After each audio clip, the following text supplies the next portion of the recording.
അസ്സലാമു അലൈക്കും വറഹ്മത്തുള്ളാഹി വബറകാതുഹു.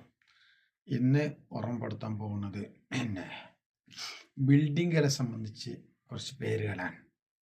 ബിൽഡിംഗ് എന്ന് അറബിയിൽ പറയുന്നതിന് ഇമാറ എന്നാണ്. ബിൽഡിംഗ് ഇപ്പോൾ ഉദാഹരണത്തിന് ഒരു ഓഫീസിന് പറയുന്നത് മക്തബ് എന്നാണ്. മക്തബ് എന്ന് പറഞ്ഞാൽ പൊതുവെ ഓഫീസ് എന്നാണ്. എല്ലാ ഓഫീസുകൾക്കും മൊത്തത്തിൽ മക്തബ് എന്ന് ഉപയോഗിക്കും. ബൈത്ത് എന്ന് പറഞ്ഞാൽ വീട്, മസ്ജിദ് എന്ന് പറഞ്ഞാൽ പള്ളി, കനീസ എന്ന് പറഞ്ഞാൽ ചർച്ച്, ക്രിസ്ത്യൻ പള്ളി, മഅബദ് എന്ന് പറഞ്ഞാൽ അമ്പലം.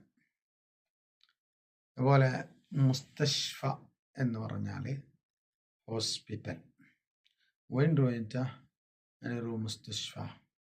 يبغى روح مستشفى. يبي روح مستشفى. അവനൊക്കെ പറയും എനിക്ക് മുസ്തഷ്ഫ പോകണം, ഞാൻ മുസ്തഷ്ഫ പോയതാണ്, അവനൊക്കെ ഉപയോഗിക്കാം. മുസ്തൗസിഫ് എന്നും കാണാം. ക്ലിനിക്, ചെറിയ ക്ലിനിക്കിന് മുസ്തൗസിഫ് എന്നാ പറയാം. മഹ്കമ എന്ന് പറഞ്ഞാൽ കോടതി, കോർട്ട്. സിജ്ന് എന്ന് പറഞ്ഞാൽ ജയിൽ. ബക്കാല സൂപ്പർ മാർക്കറ്റ്, പലചരക്ക് കടക്ക് ബക്കാല എന്നാ പറയാം. ഹലവിയാത്ത് ബേക്കറി, അവിടെ തന്നെ ബക്കാലയിൽ മഖ്ബസ് എന്നും കാണാം.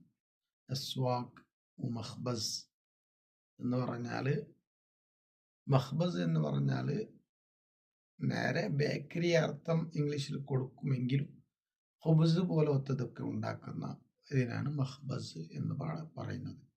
അവിടെ തന്നെ ഹുബ്സ് പോലത്തത് ഉണ്ടാക്കുന്നതിന് മഖ്ബസ് എന്നാ പറയാം. പക്ഷെ ബേക്കറിക്ക് ശരിക്കും ഹലവിയാത്ത് എന്നാണ് പറയാം. ഹലാവ എന്ന് പറഞ്ഞാൽ സ്വീറ്റാണ്. അപ്പോൾ ബേക്കറിക്ക് ഹലവിയാത്ത് എന്ന് പറയും. ബൂഫിയ എന്ന് പറഞ്ഞാൽ ഒരു ടീ ഷോപ്പ്, സാൻഡ്വിച്ച്, ബർഗർ പോലത്തെ കിട്ടുന്നതിന് മൊത്തത്തിൽ ബൂഫിയ എന്ന് പറയും. പ്രത്യേക കമ്പനികളുടെ അവരുടെ പേരിലായിരിക്കും മഷൂറായിട്ട് അറിയപ്പെടാം. മത്അം ഹോട്ടൽ, അത് ഫുന്ദുഖ് എന്ന് ഉപയോഗിക്കും.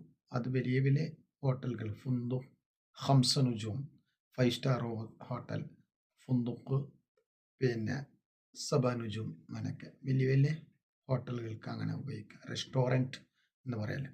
സാധാ ചെറിയ ഹോട്ടലിന് മത്അം എന്നാണ് ഉപയോഗിക്കുക. ബാക്കി അടുത്ത വീഡിയോയിലുണ്ടാവും ഇൻഷാ അല്ലാഹ്.